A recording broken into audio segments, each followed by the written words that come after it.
The digital art era is here.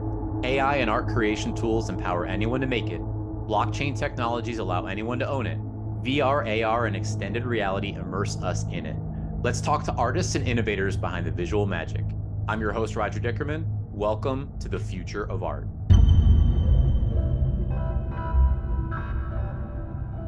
Today, we welcome Alpha Centauri Kid, a.k.a. a.k.a. He is an artist, quote, letting the whispers of the Muse guide his way. He has his finger on the pulse of crypto art. He is exploring the bridge between digital and physical.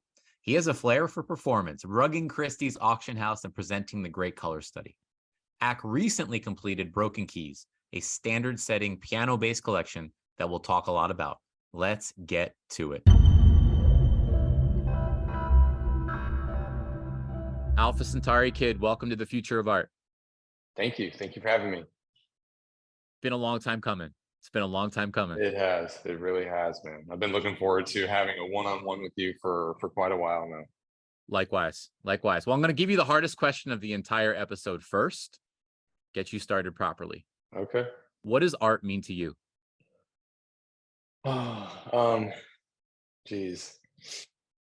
I think to me, art is a way for me to tell my story without having to like speak a word about, like, I get to tell my story for the course of my life without having to like speak a word about it. And I think it allows me to live on forever. You know, like my kids can come back and visit my art and share a moment with me even when I'm gone. And that's something that's really powerful for me. Define the Muse. The Muse is energy to me. It's this creative energy that I feel, that I've been feeling, you know, since I've been creating. But you know, once I started making, like, once I got into crypto art, I remember I would get advice about something, but then the Muse, the energy was pulling me a different way. And every time I trusted that, it led to greater opportunities. And so I started kind of like chasing that and searching for it. And yeah, I've kind of become one with that energy, and just I let it guide my decision making. I appreciate how omnipresent the Muse is in everything that you do. On your Twitter bio right now, quote, letting the whispers of the Muse guide my way. You've obviously incorporated the Muse into a number of your releases in different ways, shapes, and forms, but I've personally appreciated how you make it a firm part of your storytelling and really don't waver. Oh, thank you. Thank you. Yeah, I remember at first, well, I mean, early on, for a moment, I was like, you know, is this weird that I'm referencing the Muse? But, you know, I didn't invent the Muse. The Muse has been around for, you know, since man. So yeah, like I'm often surprised that I don't see more people, you know, referencing the Muse, just because how powerful the Muse has been throughout art history. But yeah, it's just something that I truly believe there's this energy there. And I think if you're willing to be available to it, it will open up doors for you. Have you read Pressfield? The first time I can remember encountering the Muse was Stephen Pressfield, War of Art. No, someone sent me the book though, and I haven't read it yet. Yeah, but it was nice because the two strongest references in my personal life of the Muse are Stephen Pressfield and you. And so when you started referencing it and really leaning in so strongly, it immediately brought me back to that book. So that's cool. We have to get you into those pages. Yes, I will. I will dive in for sure. So when I consider your journey, and specifically in crypto art, which you're obviously at the bleeding edge of, and I can't wait to get to a lot of what you've done more recently, but to go back a step further, if someone asked me to describe Alpha Centauri Kid, the first two words that come to mind are performance art. And yet, I want to make something very clear. I say those two words and I half cringe because my immediate reaction to what I just said is it doesn't do you even half justice as to the full breadth and scope of your work and the art. But to just go with that performance art for a moment, I want to go back to a key moment where you really leaped up on my radar. You're already there, but you took a big stride, and I started to look harder at what you were doing, and that was your first instance at Christie's, and that was Pepe with a balloon. Can you talk about rugging Christie's? Yeah. Yeah. So obviously, I'm a fan of Banksy, and I'm familiar with the shredder. He shredded Girl with the Balloon at Sotheby's. And I just had this idea, like, man, if I ever get a sell at Christie's, I wanna rug a sell. Like I wanna shred the art, but digitally. And then somehow, the moment just came, and I'm great friends with Richard from Manifold, and back then, there wasn't a Manifold studio. You had to like go into Etherscan and edit the metadata there. So yeah, so I asked him like, hey man, how do I do this? And so yeah, so like the auction's going on, and unfortunately, like right as I was about to start, right as I was, excuse me, right as I was about to do the metadata change, Amazon servers went down. So like I couldn't do it, and it was a key part of the sell. So Richard had to like go in and hack it somehow and force the metadata change. So yeah, it was very intense for me. But once I realized 6529 was the high bidder, I felt more confident in doing that, because I was scared. I was worried about doing that to Christie's. I thought it might affect my relationship with them, but I was also like, it also like felt exciting. Like, hey man, I'm doing something that I haven't seen done yet in this kind of a way. So yeah, I let that be the guide, and 6529 had a lot of fun with it, and like a few weeks later, or like a few days later rather, Noah, who was the guy who led that sale, Noah with Christie's, I think he's with Punks now. um he DM'd me like, man, like why would you do something like that? And and I explained why, and he's like, dude. And then we had a great relationship after that. He's like, man, he's like, dude, that was brave. And yeah, it's been great ever since. So 6529, I believe, is still waiting to speak to a manager today. Yeah. Yeah, he's forever waiting to speak to a manager about what happened to that piece of work.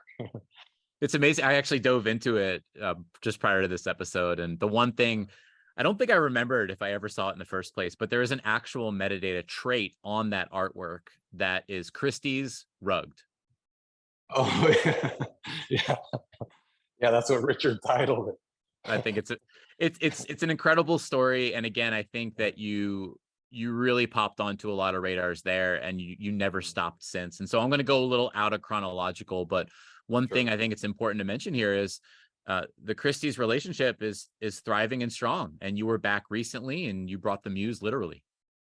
Yeah, yeah. So um that debut with Christie's with sorry, the piece that's called what is it called? Pepe with the Balloon. Um it started off as Girl with the Balloon. I'm sorry, Girl with the Piano. And anyway, so yeah, that piece is what debuted me or entered me into them. And then I just like cold asked, I cold DM'd Noah like, hey man, I have this idea. And he was like, well, he's like, I'm parting ways with Christie's, but I'm happy to get you in touch. So he got me in touch with Nicole Sales, and I explained my idea to her, and she said, let's have a meeting here in New York. So I had to go there for Brooklyn to print the silk screens anyways. So yeah, I was there. I had a meeting with her, and they sent some of their team to come see the art, and yeah, they approved it. But throughout that journey, I never had I didn't have a solid yes from them until like a few weeks before the sale. So like it started off as a maybe. And then I had to decide, okay, am I going to go on this journey as though it's a yes anyway, and spend all this money on these prints, and pay for the commercial license for the photo of Emma? Because I wanted to do it the right way. Like, if I'm using someone's face who's they're alive, they're a public figure. I didn't want to just do it, behind people's back. I wanted to get consent from the original photographer. And yeah, and I also paid for a commercial license. Cost me like almost 10 grand. And that was all without having a yes from Christie's. So, but I thought, you know what, if I don't do this, then I'm squandering an opportunity here, and I'm not paying respect to the Muse. like by fully trusting this vision. So yeah, I went on that journey, and fortunately, each time I got to like a rock, like a hard place, the doors just kept opening, and somehow, yeah, it all worked out. Talk more about the digital physical relationship. Why did you feel it was important to go down that road with Christie's? Yeah, and so I guess it's another thing of like respect. I wanted to like respect art history, and by doing a physical only, I'm debuting the Muse into the world, and by doing a physical only, it just felt like the right thing to do because our past history is all physical, and plus as a since I did it, paying homage to Warhol, like the scene setup, it just felt right. He was a silkscreen master, and I wanted to do that, but I wanted to do it in my own way. So, like if I did squares, it would have been too similar to Warhol. So doing rectangular felt more like ACK to me. For those who may be encountering this discussion for the first time and you for the first time, why Emma? Um, I think it was just like an energy thing. Like I wanted to personify the muse, like, and I knew that was a big deal. So I thought about it for a while, and yeah, I came across this photo of her on the red carpet. I think from some one of her films, and yeah, just something about that photo spoke to me like this is the muse. And it's not really like Emma Watson's not the muse. It's just that photo is a representation of how I see the muse. Amazing, man. Well, we're going to get to the broken keys. We're going to Okay. get to the broken keys. We're going to talk a lot about the broken keys. Cool. No I want to worries. talk about one more thing before that. Sure, I of want to go to course. the great color study. So Mm, let's start first with the performance art side of that, and yeah. then where it ended up going afterwards. So can you talk Okay. about how you began that series? Yeah. So I had made the Pale Blue Death, and it was instantly one of my favorite things I had created, and I think I had just come off a big sale, so I didn't want to like have another sale right away. So I was trying to think, what's an interesting way to get this work out there. So I thought, I'll make it a free claim for my badge holders, which there are 69 of them, 55 actually. Um, okay, retract that. There's 69 badges and there's 55 Pelder deaths. But anyway, so I did a free claim for my badge holders, and Dimitri had done Eternal Pump, I think, which is the one where he said if you sell it within the first year. So leaning on that, I thought, you know what? Okay, if someone trades this free claim, Pale Blue Death, before the piano collection comes out, I will make it an open edition. And this was when open editions were not very favored. Um, like it was pre-open edition season, and but You I mean, historically may or may not have started an open edition open season at that edition, time. yeah, yeah, yeah. There's definitely an argument for that. But so yeah, I mean, so it started off as a free claim, and then one of my collectors was like, dude, he's like, I have to see what happens next. Like, he's like, don't hate me, but I have to list this just to tempt fate and see what happens next. And I'm like, okay, do whatever you feel you got to do. And at the time, I was like 50-50. I wanted someone to do it, but then I also wanted someone to not do it. But I'm so glad they did, because I didn't have a plan at that moment. It wasn't until like he did that, then I had to sit and think like, okay, how am I going to do this in a way to where it's interesting and it gives people a choice. And yeah, so like once I made some other variations of the colors, the ideas just came to me, and luckily Richard and the team were willing to build it out. And yeah, and the great color study began. And kept going. Well, And it was sorry, yeah, one thing. It was important. So like, okay. So I had token 13, which is Pale Blue Death. And then most people didn't realize that I minted token 14 to create the color study on, because when I reminted Pale Blue Death on token 14, I was trying to hint at the fact that I'm not going to actually replace like Pale Blue Death with an open edition. Like if you're willing to trust me and to go on this ride with me, then you'll be okay. Because some of the badge holders sold their Pale Blue Deaths once I announced, okay, I'm going to an open edition with this piece now, because they thought it's going to be worth nothing.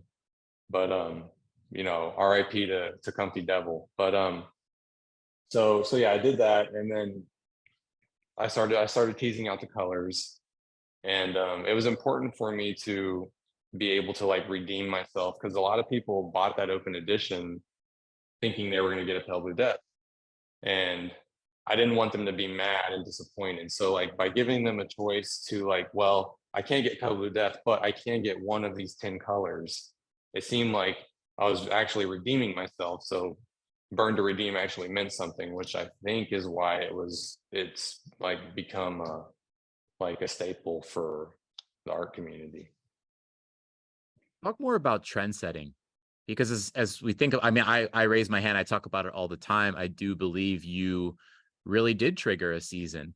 And a lot of times when a season is triggered, it's because somebody has foresight and they have an imagination and they execute really, really well. And they also, you know, especially hearing you talk about it, you clearly have planned several things out, and you clearly leave yourself open to pivoting and embracing things that may happen along the way. And I think that's it's such a magical middle ground to live in. And I think oftentimes produces the best results. But talk about just that general process of trend setting.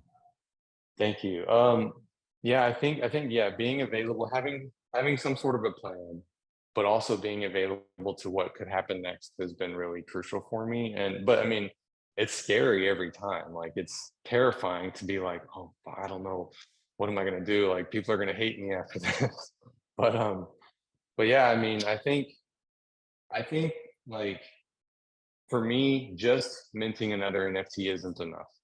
Yes, I wanna like continue minting more work and sharing beautiful art and stuff like that. But sometimes it's just not enough. I need something more. I need to feel that terror, and you know, and to like feel alive through my art. And yeah, I try to think about, I look for the gaps in the space, and sometimes they just come to me or like organically, like the color study did. But sometimes, yeah, it's me thinking about what's not being done, and then if there's a way I could tell a story in that kind of narrative.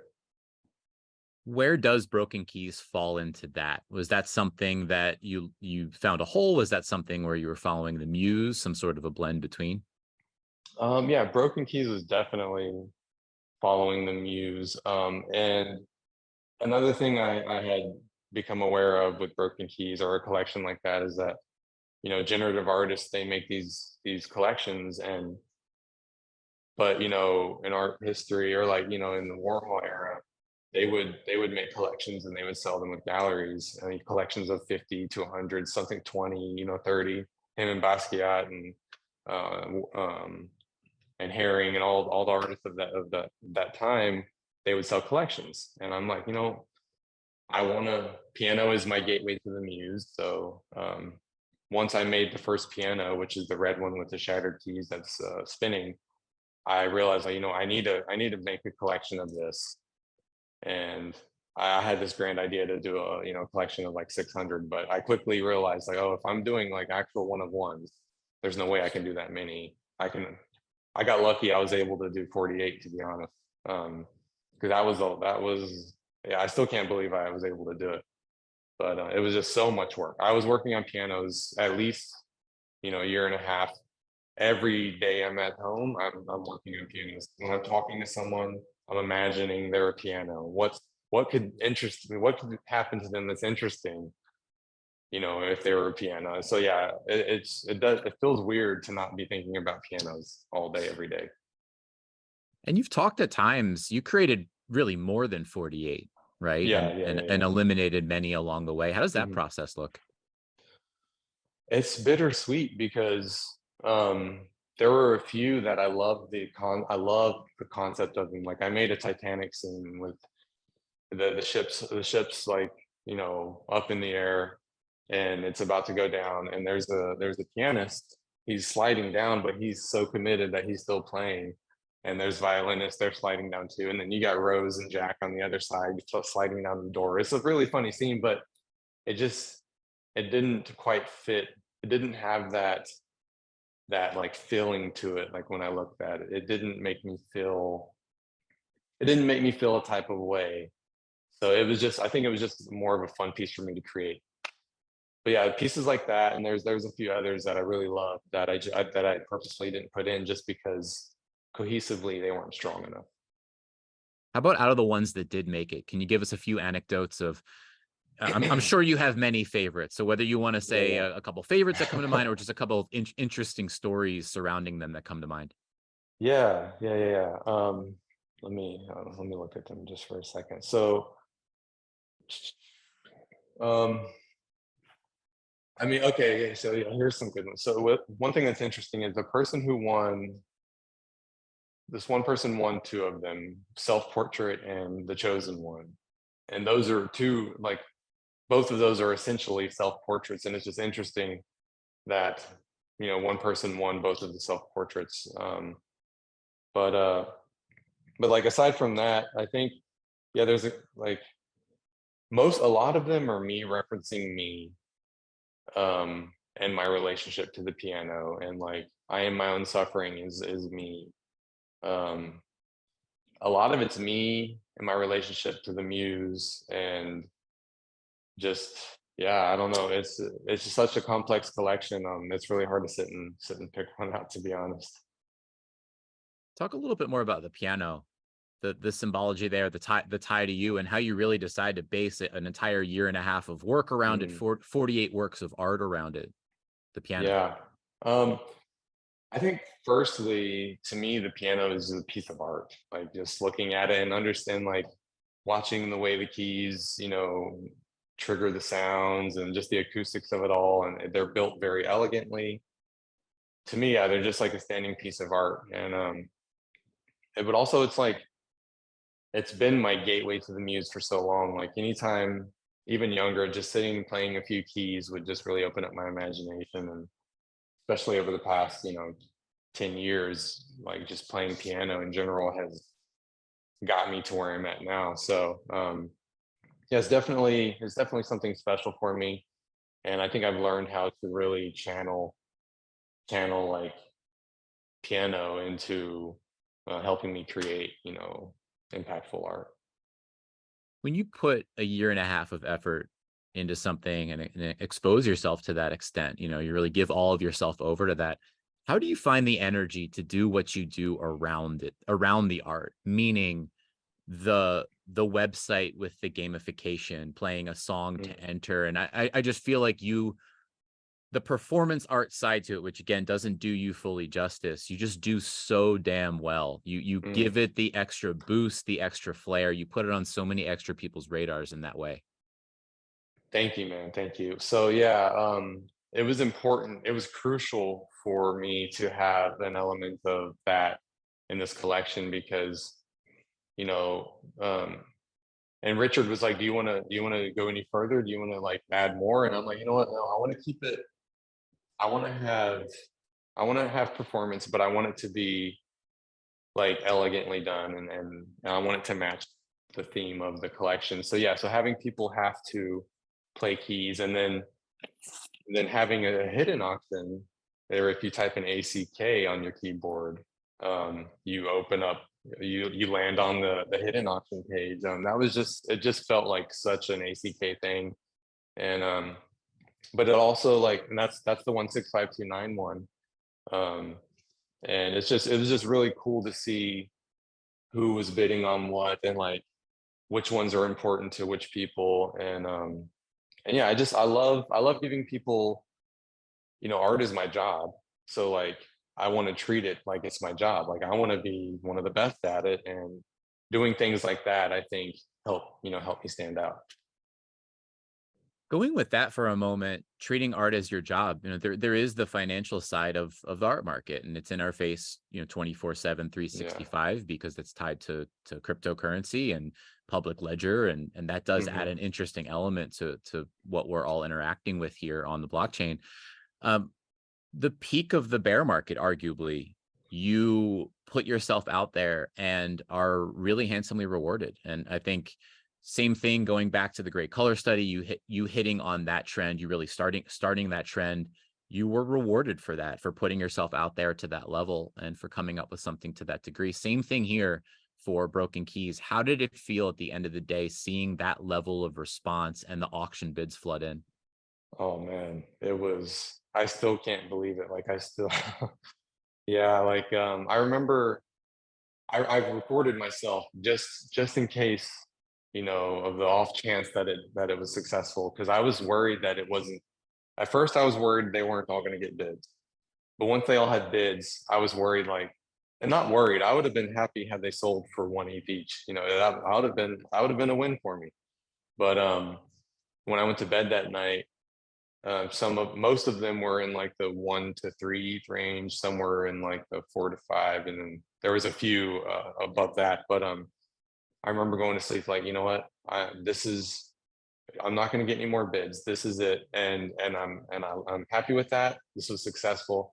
But then yeah, when I woke up the next morning, and within that last hour, things just went crazy, and yeah, it was just like looking back and seeing my reaction is on point, because it was mind blowing for sure. Like my family was shocked. I was shocked.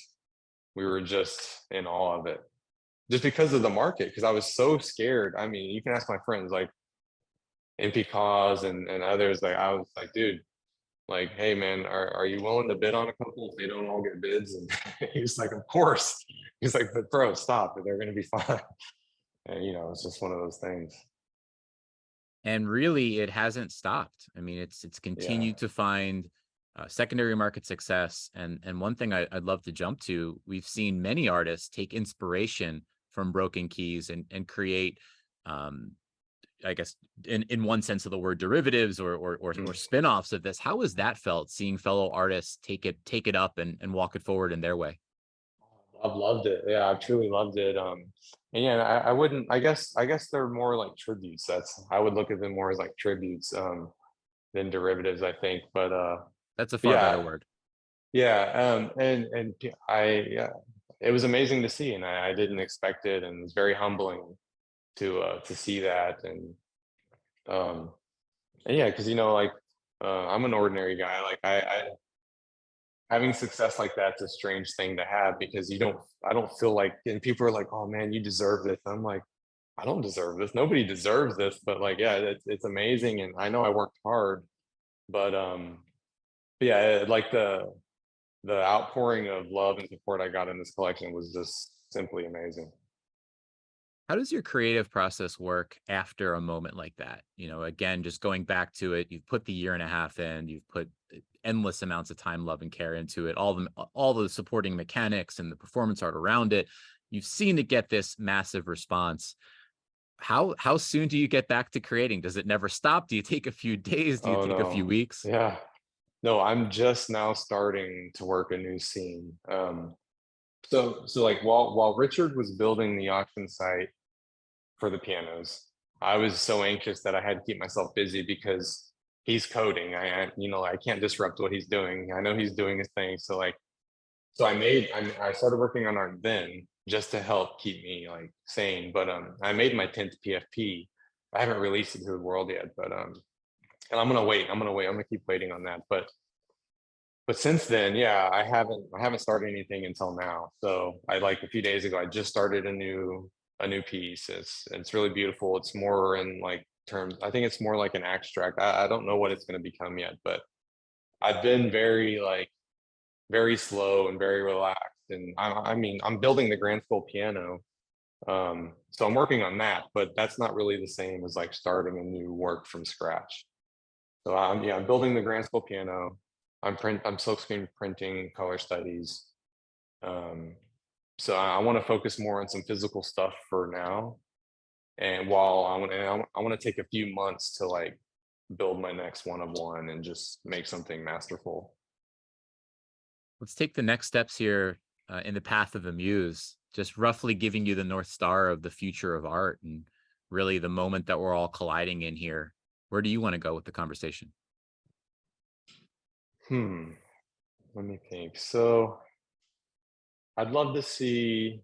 You mean like art in general? Yeah, anywhere. Um, oh, okay. Okay. I thought you meant, what do I want to see happen with art in the next? Are you saying you You could want go there. me? No, you could go there too. It's really Okay. the general North Star. We're just sitting here hanging, talking about the I see. future of art and the Yes. moment we Yeah, sit yeah. in. Okay, let me think. Um, hmm. I think, let me think. One thing I've been seeing a lot lately is,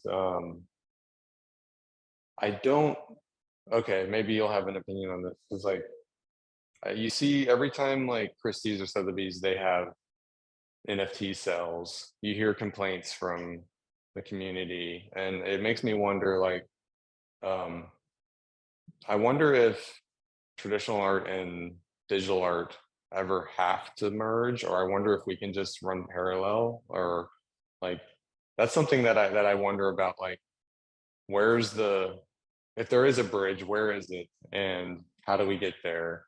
And do I have a role in helping that happen? But I don't know. I think you always have people who hate the institutions, and yeah, it's just a very, it's very unknown, I think, at the moment of how that will happen, or if it needs to happen. I don't know. I mean, the first thing that comes to mind is I'd say you're one of the best examples of a productive bridge that exists today, where you've done the piece of performance art we referenced earlier. Mm, You've rubbed mhm. Christie's. Yeah, You've come back to do some amazing um, physical work at Christie's, and you also just recently proved that you yourself, with no help. I mean, obviously help from Brilliant Folk sure, Richard sure. and but no help from the traditional auction houses, that you can produce a 48 piece one of one collection Mm. and do incredibly, right? So you proved it out on both sides. You are the bridge, man. And and Oh, and there are a few, you know, there are a few other artists as well that you see doing similar things. And that to me, that's the first place I go. That's the first answer that I yeah, give, is I think that those examples of the artists literally are the bridge and have a lot to say about where this all goes. yeah. That's a good point, and I think, yeah, I think like, because one thing I think sad, but it's just reality is, not everyone will make it to the level they want to make it, unfortunately. Um, but that's why I say, when I think about art, I think of it like it's my job. I don't mean my job like to go to work and to come back home. When I mean like it's this one, I've been given this opportunity to tell stories for a living, and I have to do that to the best of my ability, and I have to treat it with the utmost respect, because not many people get this opportunity. And I think, yeah, it's very important to, whatever happens, floor price, but none of that's relevant in the long term. Like, my long term goal is to have a legacy that is impactful in the art world and in the world in general, if I can. I think other factors that come into play, I'm curious as your thoughts on this. If we were to talk about how the future goes, and do things shift more towards traditional pathways like the auction houses? Do these things act in parallel? Do things shift away from the auction houses? I think we have to talk about decentralization, right? Hmm. Where does crypto go? How widely Yeah. accepted is it? And where does sort of the balance of finances, where does that exist? And you see advocates like 6529, like Crybrat, going to Hmm. bat every day for decentralization, the importance that we retain it and or expand it. How do you feel about that topic? Yeah, no, great question.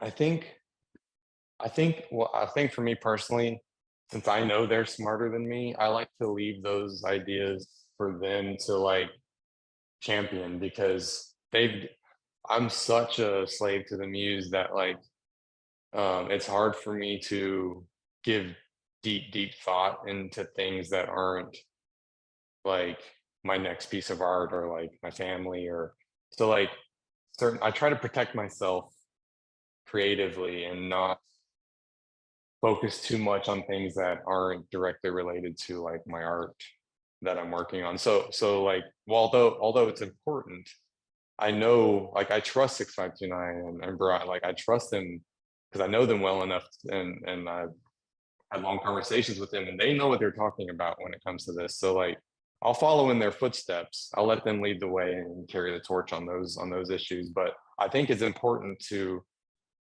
yeah, I think it's very important to like to become decentralized and I hope crypto is, yeah, I hope it's mass adopted because this is much better than the US dollar. I think the future is crypto, but I also think that just makes physical art that much more coveted down the line. Yeah, that's interesting. That's interesting. Talk about, so there's physical and then there's 3D digital. Mhm. And you dipped your toe a little bit into that. And by the way, Bharat triggered me on this. He obviously is part of On Cyber, a Mhm. big part of Mhm. On Cyber. And going back to Broken Keys for a moment, but then you can expand the topic outside of that. Sure. You birthed quite an amazing On Cyber gallery, full 3D experience. You highlighted the pianos in there. You had a lot of other things going on within that scene, but I know that's not physical per se, but we may Yeah. be, Apple with their most recent announcement, we're getting Yeah. closer and closer to something that could start intruding in our physical space. Yeah, yeah. No, I think doing that on cyber was one of the key ingredients to having a successful collection. Because I'm sure the collection could have been, just as successful. I don't know, but like I know I talked to a few collectors who were in that gallery when I was talking about each piano, and one of them was only in there to buy one piano. He ended up buying five pianos. Something about being in there and experiencing that helped him get it, I guess. And yeah, he walked away with five, and several people walked away with two because of that. So I think one thing I've learned over the past year is like, or year and a half, is that experience attached to art makes it much longer lasting. So like that's why with color study, the people who actually had to go through the process of burning their max pain to redeem something, they're more likely to like hold on to it and attach themselves to it. And yeah, with Broken Keys, like it was an experience. And I think in real life it would be amazing to have like a Disney World type ride experience for someone's art. Maybe not as like as uh maybe not as like cartoony, but like I think there's a way to experience art in the metaverse and in real life that could really be impactful for someone's art story or something. That's where it gets really fun. If we really cast our eyes down, truly down the road, right? Truly down the road into mixed reality or extended reality or whatever we want to call it, there is Yeah, going to be some really fun stuff created. for sure, for sure. Yeah, I think. I mean, I would. Yeah, but imagine the billions of dollars it would cost to build this art Disney World. It's almost impossible. So yeah, so like doing it in 3D or immersively, I think it's the next best bet. And yeah, it takes a lot of resources, but not nearly as much. Um, and it's much faster, and everyone can do it. You can just pop on your goggles and go. So yeah, that's one thing I want to try and build out the world of the Broken Keys. Like since I created them all in 3D, I'd love to spend time just getting those 3D assets and building out like this giant, multiverse for each piano. But that'll take a lot of time. It's fun to think about. Do you ever go to an IMAX as a kid? Oh yeah, It's fun to think about a future IMAX and who knows in what form it would take, but the the revolution of that, I don't know when I first went, yeah. probably a school field trip at 8 years old or something like that. But sitting Mhm. down and looking at something panoramically around you, I remember at the time some kids got sick, right? Even even Yeah. interacting with that Yeah. experience, taking Yeah. that into the future and having it literally be around you in some sort of holographic or extended reality form is fun. It's crazy. Yeah, yeah, yeah. It's crazy to think about. And it makes me glad to that's why I try to like when I render a work, I try to render it 4K at the minimum and I try to often do 8K because you want to be able to prepare for the future with your art and you want it to look good on future devices. So yeah. Um yeah. And it's interesting that, okay, so it's interesting you say that, and it's no surprise when we think about something that you said earlier, which is that you plan several steps out, but you Mm, leave yourself open to pivoting as things come your way and creating for the future like that, ensuring you're creating at a quality that's future proof essentially will allow you to yeah, pivot when that time comes. yeah, hopefully, definitely. And I think it's just good for like having these 3D assets is never a bad thing. Like I can use them in 3D worlds, as much as necessary. What's something you're excited to explore? Not necessarily next, but sometime in the future. What comes to mind? Um, More physical work like painting. I wanna there's this grand painting that I go to sleep thinking about every night that I know I must paint someday. And just being brave enough to start that, and because it's gonna take, I'm sure, years.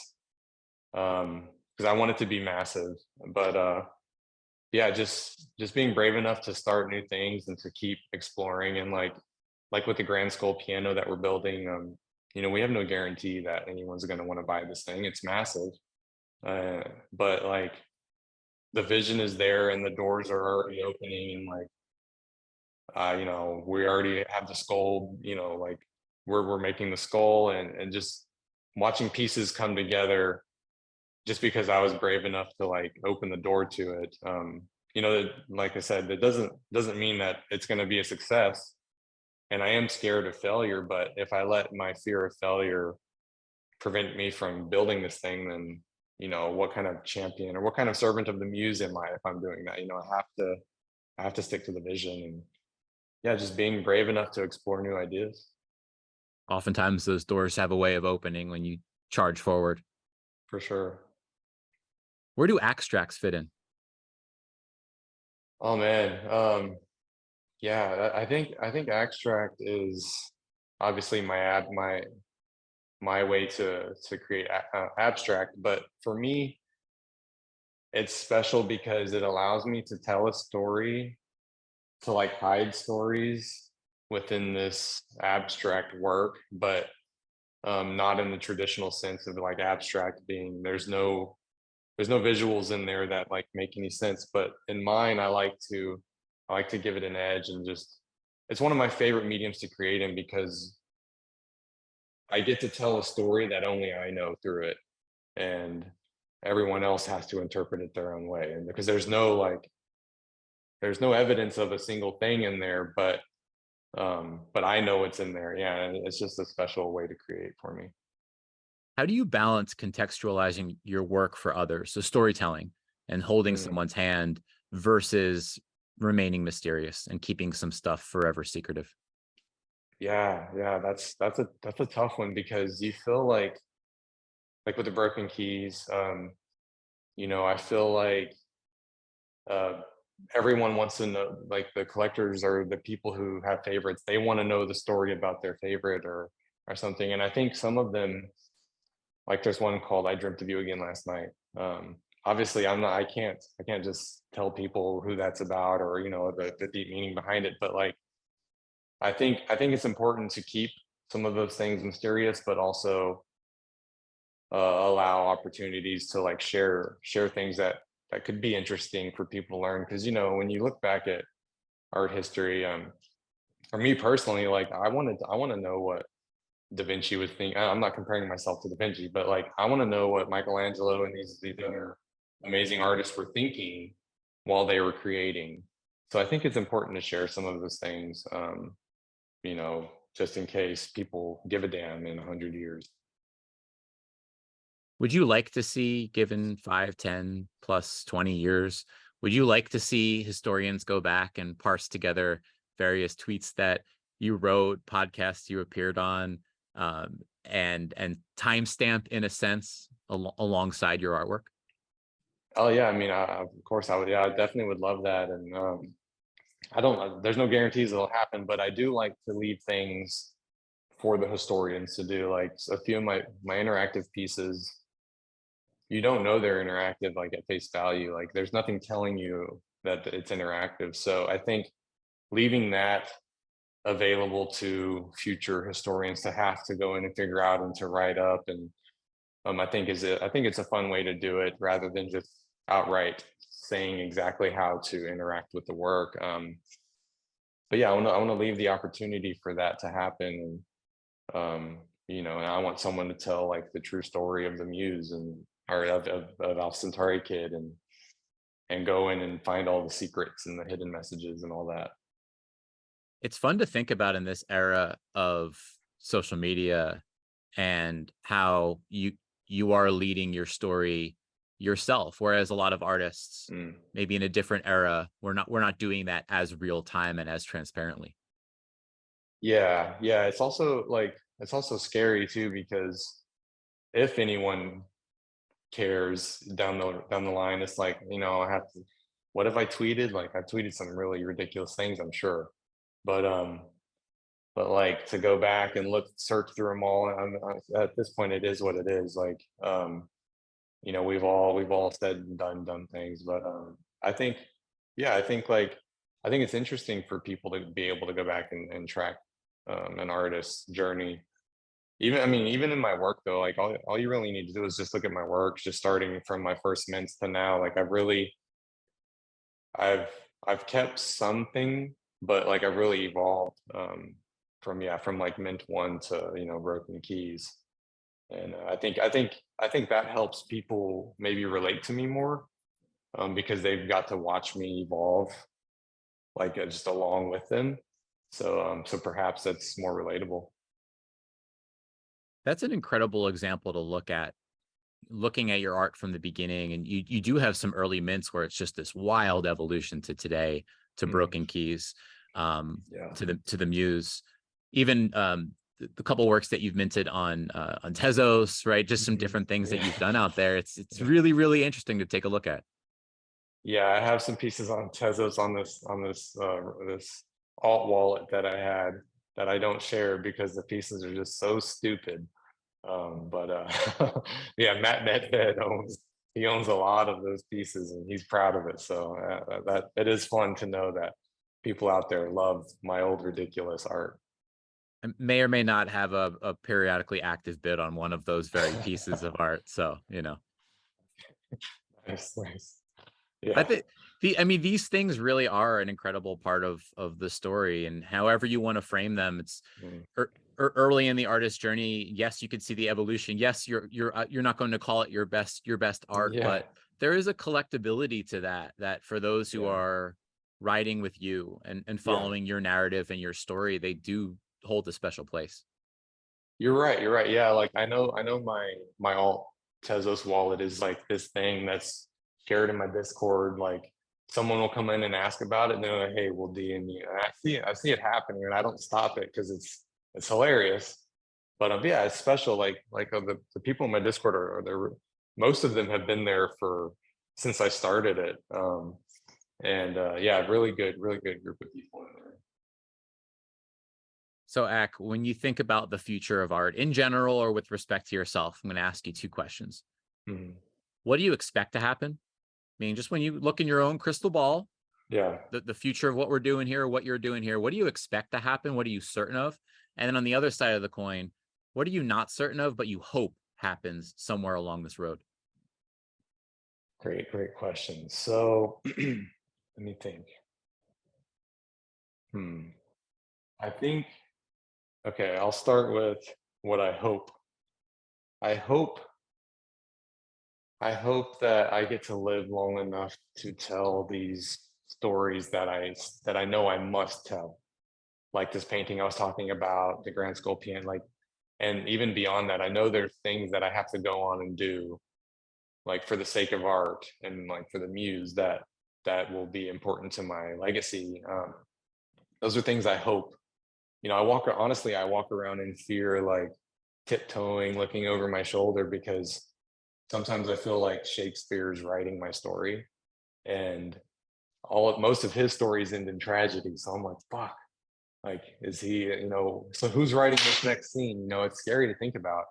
And, but I think maybe it's self-induced and I like to channel that into my art. But yeah, I think as far as what will happen, I know I will keep putting I will keep putting the Muse first. I know I will do that. Like, I won't be making rash decisions when it comes to new art that I make. I'm in a place right now to where I can just sit and think about what's the most beautiful art to make next, and just find a way to do that.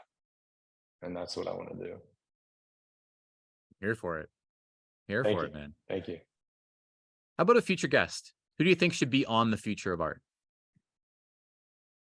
Definitely MP Cause. I talk about him a lot, but you gotta have a chat with him. He's one of the smartest people I've ever met, and he's just so art first. Like, he really gets art. He's one of the people, I think, like you, and a few others, who like just have this very unique understanding of art and what it means to them. And like him and I often like share works in progress with each other, and yeah, he's one of the people who I really value their opinion. MP Cause, I remember NFT NYC, the NFTC event where we had the movie theater. I remember MP Cause and I ended up at the sort of the later stages of that event, just kicking back into Cool. movie theater chairs and having a good 30-minute talk. So I have a lot of respect for that man. Cool. Yeah, he's a good dude. He likes to mess with me a little bit, so we like to give each other a hard time. He's another one who has done the self-driven collection, full release, a number of one-of-one pieces. Yeah, so that's interesting. Yeah. I think, and also like, I think the depth of his ability is just quite slept on. Like, I see it, and like whenever he has a new workout, I'm trying to buy it, because I see, do your own research, of course, but knowing him personally has really helped me understand, like, oh, okay, well, yeah, this guy's like an actual genius, not just for the sake of calling him a genius. For sure. Ak, where can people find you? Where do you want to send people after this podcast? Go to, you can find me on Twitter, twitter.com/Centauri Kid, and also mainly just, I'm rebuilding my website. So that's being rebuilt at the moment. So the way it is right now is me building it myself, and it's very like kind of shit. But yeah, I'm having a professional rebuild it now, so that way people can experience my art the way I think it should be experienced. And that'll be ack.art. So yeah. Amazing. Man, you follow your muse, and I know, I'm very convicted in that you act as the muse for a lot of people out there, a lot of people following your art. You've done so many tremendous things. I feel like we've covered maybe half of those things today. You are the bridge. You are the bridge. You're creating it real time. And I know you reference it. Sometimes it's scary. I think from the outside looking in, you look incredibly convicted, sure of self, and like you're going to walk forward exactly what you need to walk forward next. So I appreciate you coming on, man. Thank you so much, man. Yeah, it's an honor to be here. I've respected you since I first learned of you back in the day, and just out there championing art. And yeah, it's been a true pleasure to be on here and chat. Onward to the future, man. Hell yeah. Thank you for listening and for being part of the Future of Art. If you liked what you heard, please do subscribe and drop a review on your favorite podcast platform. Onward to the many interviews that await us. The Future of Art is produced by Artifex. Artifex, Artifex, was created to honor today's top digital fine artists in 3 dimensions. Each artist's one-of-one work of art becomes a collectible 3D sculpture and centerpiece of an immersive world built in Unreal Engine, the creation tool of Epic Games. Visit at artifex_project on Instagram to experience those sculptures in AR, and visit artifex.art/unreal to literally step inside the art on your browser.